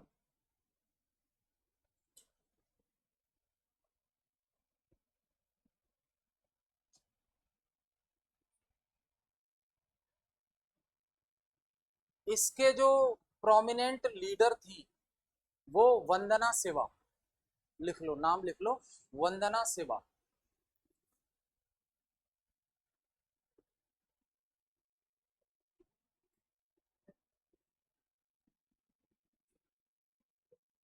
वंदना सिवा।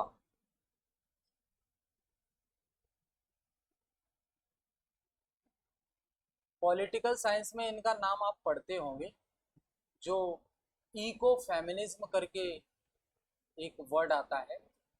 इको फेमिनिज्म, फेमिनिज्म का मतलब तो समझते हैं ना क्या? नहीं, फेमिनिज्म, फेमिनिज्म। पॉल साइंस है आपका? बताओ बताओ। फेमिनिज्म मतलब नारीवाद। ऐसा, ऐसे लोग जो महिलाओं के राइट्स की बात करें, वो फेमिनिस्ट कहलाते हैं। ठीक है। और जो महिलाओं की बात करें, ऐसी आइडियोलॉजी को फेमिनिज्म बोलते हैं। और वंदना सिवा ने एक कॉन्सेप्ट दिया, इको फेमिनिज्म। इको फेमिनिज्म यानी कि उन्होंने ये इसको नेचर है और महिला है, इनको एक ही कैटेगरी में रखा कि दोनों के साथ अत्याचार हो रहा है। ऐसा इको फेमिनिज्म टाइप का कुछ टॉपिक। वंदना सेवा नाम याद रखना बस। अब लिखें आप इंडिया की जो लेटेस्ट रिपोर्ट है फॉरेस्ट को लेकर, India state of forest report. India state of forest report.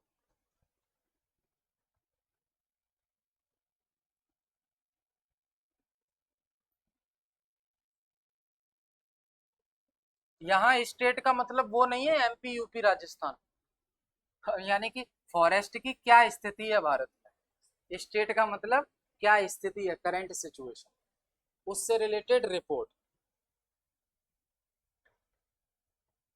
2023 की रिपोर्ट है, 2023। ISFR 2023 released by ministry of environment, released by ministry of environment.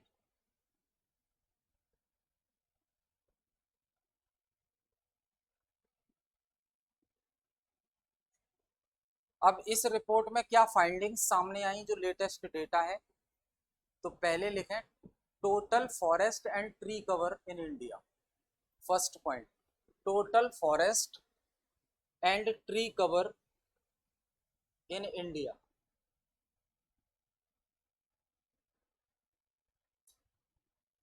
25.17%।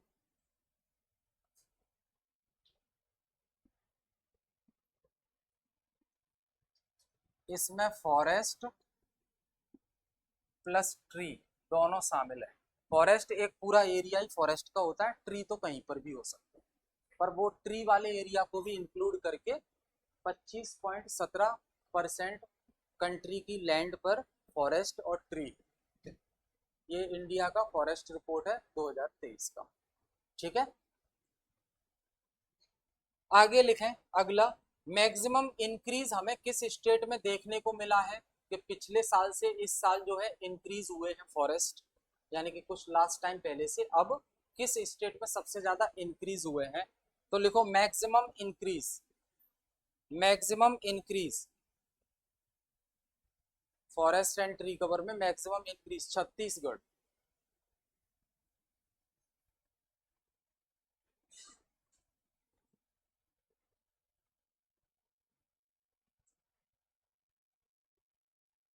Six eight four kilometre square kilometre, इतने area में forest cover बढ़ा है छत्तीसगढ़। छत्तीसगढ़ में इतना increase हुआ है, पहले से जो था वो था। ठीक है, फिर लिखें लार्जेस्ट डिक्रीज, सबसे ज्यादा कम किस स्टेट में हुआ है forest, largest decrease Madhya Pradesh 612 square kilometre. 612 square kilometre.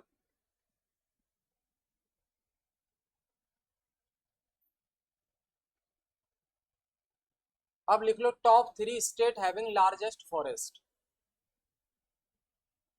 India के टॉप 3 स्टेट जिनमें सबसे ज्यादा जंगल। फर्स्ट पर है मध्य प्रदेश,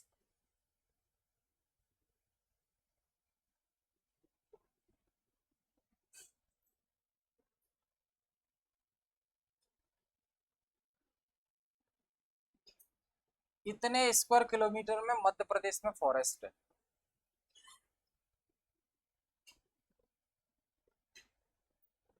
इसलिए इंडिया का टॉप स्टेट है जिसमें सबसे ज्यादा जंगल। सेकंड नंबर पर अरुणाचल,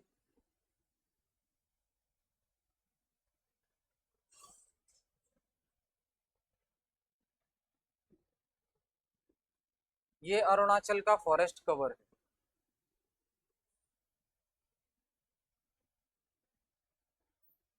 थर्ड नंबर पे छत्तीसगढ़,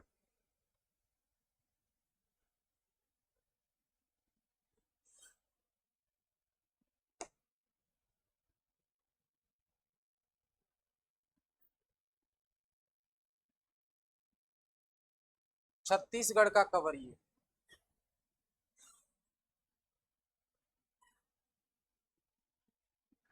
और ये तब है जब ईयर 2000 में 2002 में मध्य प्रदेश से छत्तीसगढ़ अलग हो गया, तब मध्य प्रदेश टॉप पर है अभी भी। नहीं तो ये छत्तीसगढ़ ना मध्य प्रदेश में ही आता था 2000 से पहले। ईयर 2000 से पहले छत्तीसगढ़ एमपी का ही पार्ट था, सन 2000 में अलग हुआ है। हम्म? हेलो,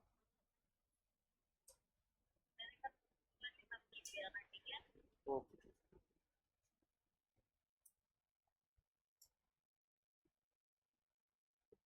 क्या कह रहे हैं? कितना है? हाँ हाँ हाँ हाँ, हाँ, ये डबल एट है यहाँ। वो तो बहुत कम हो गया।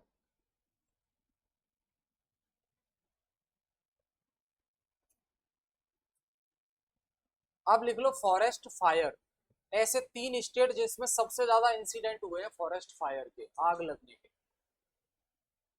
Forest fire top 3 state, forest fire top 3 state.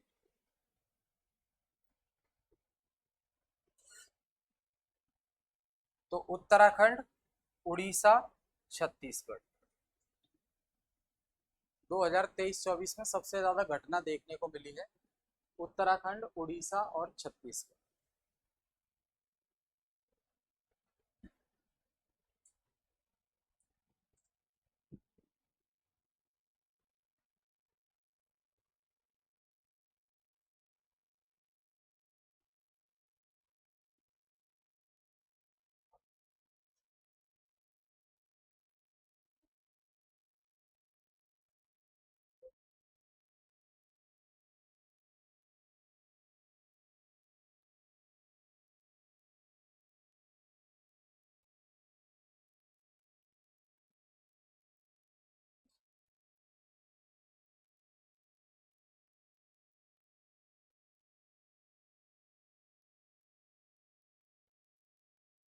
यहां तक कोई डाउट?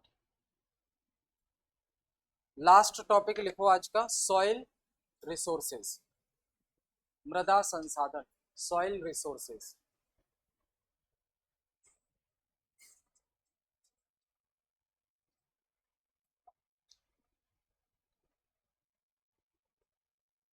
सॉइल रिसोर्सेज,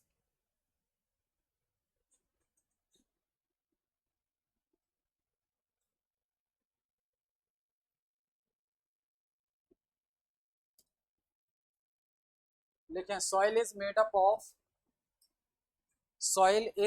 ऑफ क्या क्या पाया जाता है मिट्टी में? Soil is made up of minerals, minerals, organic matter, organic matter, water, organic matter, comma water, comma gas, gases, and living organism, and living organism.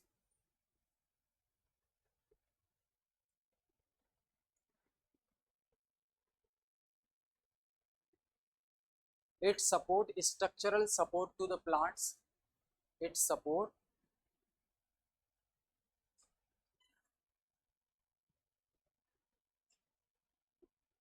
Structure of the plant, plant के structure को support करती है ये. And a main source of and a main source of water and nutrients for plants, and main source of water and nutrients for plants.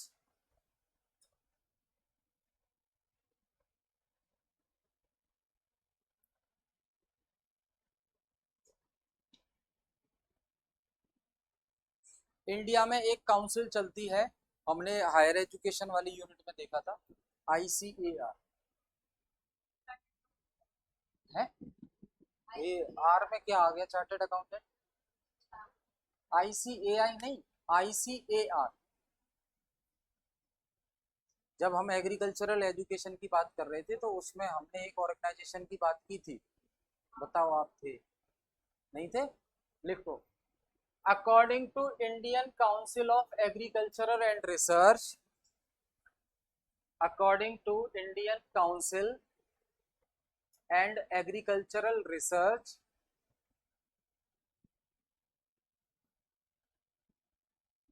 soil categorized in 8 category. soil को 8 भागों में बांटा गया.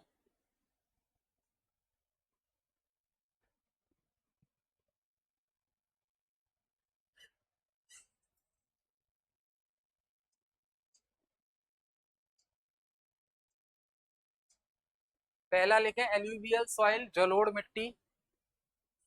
केवल लोकेशन हमें पता करना है इसका. एल्यूवियल सॉइल इंडिया में अराउंड 22% ये वाली सॉइल पाई जाती है. इंडिया में अराउंड 22% एल्यूवियल सॉइल है.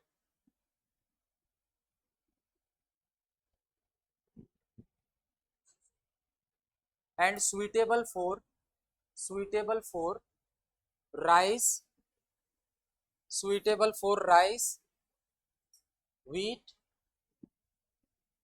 sugarcane, tobacco,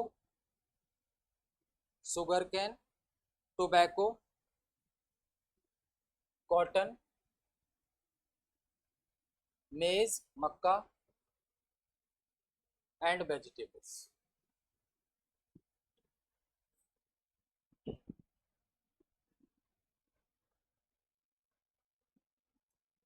तो इंडिया के जो प्लेन एरिया है ना वहां खासकर देखने को मिलेगी. प्लेन एरिया जो है वहां खासकर देखने को मिलेगी.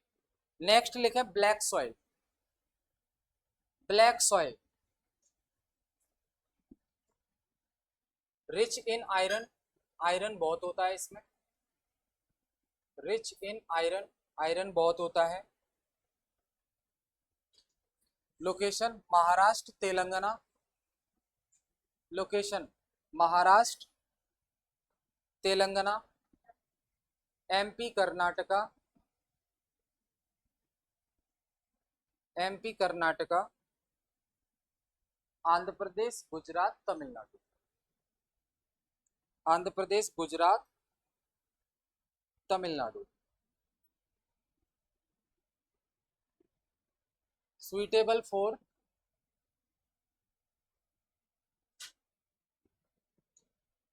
sunflower,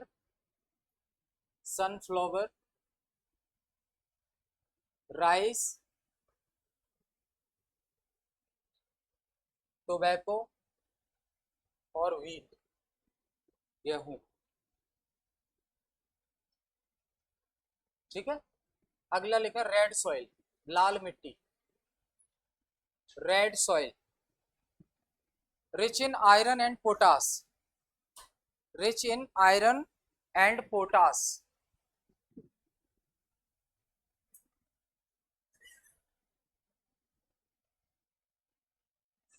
ये कुछ कुछ एरिया में तमिलनाडु से बुंदेलखंड तक फैली हुई है। एक्सपेंशन इसका कहाँ है, फ्रॉम तमिलनाडु टू बुंदेलखंड, बुंदेलखंड वाला ये जो एरिया है मध्य प्रदेश से आगे का, तमिलनाडु टू बुंदेलखंड कुछ कुछ एरिया में फैली हुई है। Suitable for millet and pulses, दालों के लिए, suitable for millet and pulses, और इसके अलावा राइस, शुगरकेन, कॉटन तो हो ही जाता है, राइस, शुगरकेन और कॉटन भी हो जाता है।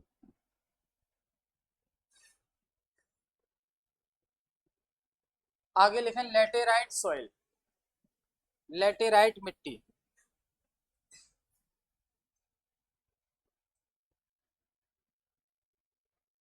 लेटेराइट सॉइल,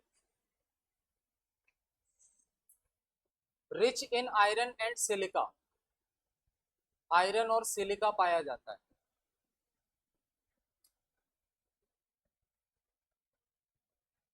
मेन एरिया इसका वेस्टर्न घाट है, main area western Ghat, including Goa and Maharashtra, including Goa and Maharashtra, ये वाला जो एरिया है ना, ये पूरा एरिया है इसका लेटेराइट वाला, इंक्लूड गोवा एंड महाराष्ट्र। किसको, लेटेराइट को हिंदी में क्या बोलते हैं, लेटेराइट ही कहते हैं शायद।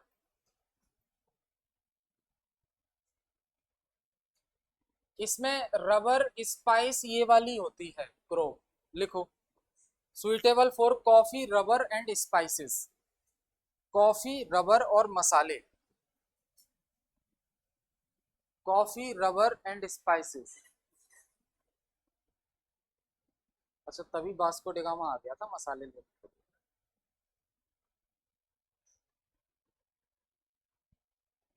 आगे लिखा डिजर्ट सॉइल, मरुस्थलीय मिट्टी, desert soil, desert soil, desert soil, मरुस्थलीय मिट्टी। आयरन फास्फोरस अवेलेबल होता है इसमें, rich in iron and phosphorus.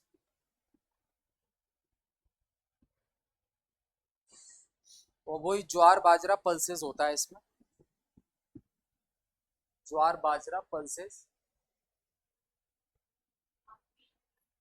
नहीं नहीं, डेजर्ट रेगिस्तान टाइप का जो एरिया है उसमें होता है। राजस्थान लिख लो, राजस्थान में पाई जाती है ये, राजस्थान, गुजरात, हरियाणा का कुछ एरिया, कुछ पंजाब का।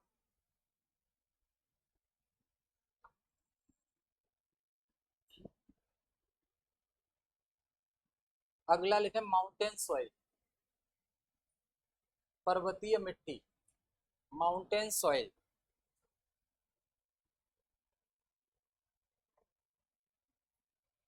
तो हिमालय और माउंटेन का जो स्लोप वाला एरिया है, ढलान वाला, हिमालय और माउंटेन वाला जो स्लोप वाला एरिया, ढलान वाला, उसमें ये मिट्टी पाई जाती है। तो हिमालयन एरिया और माउंटेन, माउंटेन स्लोप एरिया, उसमें ये मिट्टी पाई जाती है। तो वही वेस्टर्न घाट और नीलगिरी, नीलगिरी हिल्स, वेस्टर्न घाट और नीलगिरी हिल्स, वेस्टर्न घाट और Nilgiri hills.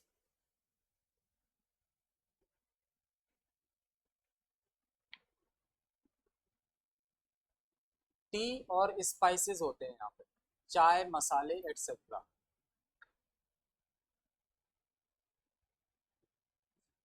Salty soil, salty soil, sodium chloride मिलेगा यहाँ पे आपको। सोडियम क्लोराइड मिलेगा यहाँ पे।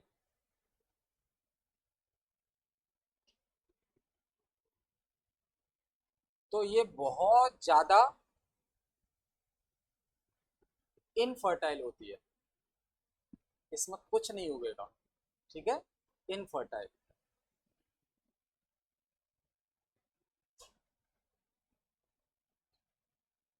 इसलिए यहाँ पे नारियल की फसल होती है, कोकोनट, कोकोनट। और कुछ कुछ रीजन है जैसे कि राजस्थान, बिहार, महाराष्ट्र, ये कुछ रीजन है जहाँ पे ये पाई जाती है सॉल्टी। हाँ, राजस्थान के कुछ एरिया, बिहार, महाराष्ट्र और यूपी। जब एरिया आप नोट करें तो ये मत समझना पूरे एरिया में, कुछ कुछ एरिया होता है।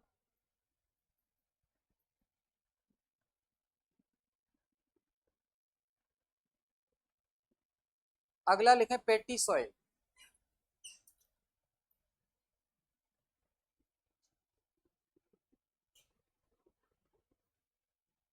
पेटी सॉइल, इसको ऑर्गेनिक मिट्टी भी बोलते हैं, जैविक मिट्टी, ऑर्गेनिक सॉइल। तो जहां पे हैवी रेनफॉल होती है ना, वहां पे ये मिट्टी पाई जाती है, हैवी रेनफॉल।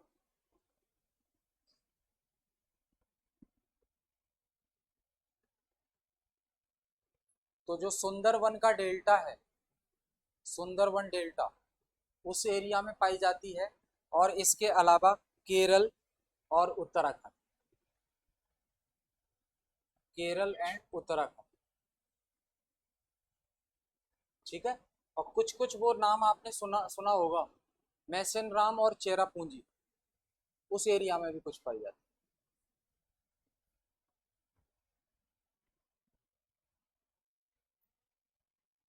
ठीक है।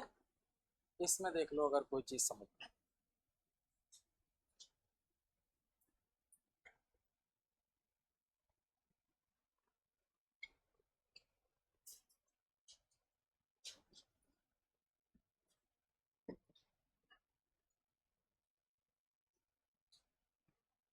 इसके बाद हम पढ़ेंगे पॉल्यूशन, पूरा डिटेल में, जितनी भी कैटेगरी है उसकी, कॉजेस क्या हैं, सोर्सेस क्या हैं, और कंट्रोल करने के लिए कौन कौन से स्टेप्स लिए गए गवर्नमेंट ऑफ इंडिया के द्वारा, कौन कौन कौन सी गैसेस, क्या क्या इफेक्ट पड़ता है, ये सारे पॉल्यूशन वाला टॉपिक देखेंगे।